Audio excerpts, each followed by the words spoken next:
విప్లవకారుల సంస్మరణ సభకు అధ్యక్షత వహించిన వారు, వేదికను ఆశీనులైన వారు, ప్రత్యేకంగా విమలక్కకు, వేదిక ముందున్న విప్లవకారులకు వందనాలు.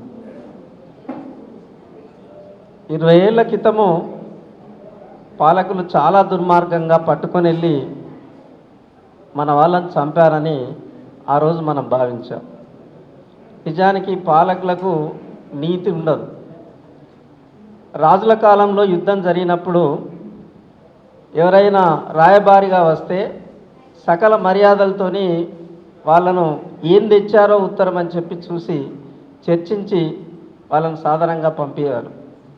ఇవాళ ప్రజల్లో పనిచేస్తున్నటువంటి వాళ్ళు ప్రజల కోసం పనిచేస్తూ అనేక రోజులు అనేక కష్టాలు పడుతూ శాంతి చర్చల కోసం వచ్చినటువంటి వాళ్ళను ఈ పాలకులు మట్టుపెట్టి మరి దమన నీతిని ప్రదర్శించడం జరిగింది. 20 ఏళ్ల క్రితం ఇది జరిగింది అనుకుంటే అది ప్రతినిత్యం జరుగుతూనే ఉంది. ఇప్పుడు ఆర్ఎస్ఎస్ బీజేపీ పాలనలో అది మరింత ముందుకు పోతున్న పరిస్థితి ఉన్నది. చివరికి పెద్దలు హరగోపాల్ గారు మాట్లాడినట్టు విప్లవకారులను చంపడమే కాదు, అసలు భావజాలం కూడా లేకుండా చేస్తామని చెప్తున్నారు. దానికి మూలమేందో వెతుక్కోకుండా మూలాలను మరి దానికి పరిష్కారం చూపించాల్సినటువంటి బాధ్యత నుండి పాలకులు తప్పుకుంటున్నటువంటి పరిస్థితి ఉన్నది.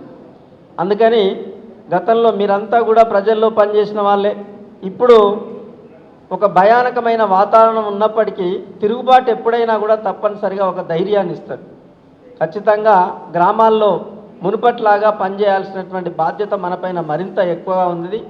అమరవీరుల స్వప్నాలను ఆశయాలను ముందుకు తీసుకుపోవాలంటే మరింత సంఘటితం కావాల్సినటువంటి అవసరం ఉంది. అదే మనల్ని ముందుకు తీసుకుపోతాయని ఈ సందర్భంగా తెలియజేస్తూ విరమించుకుంటాం.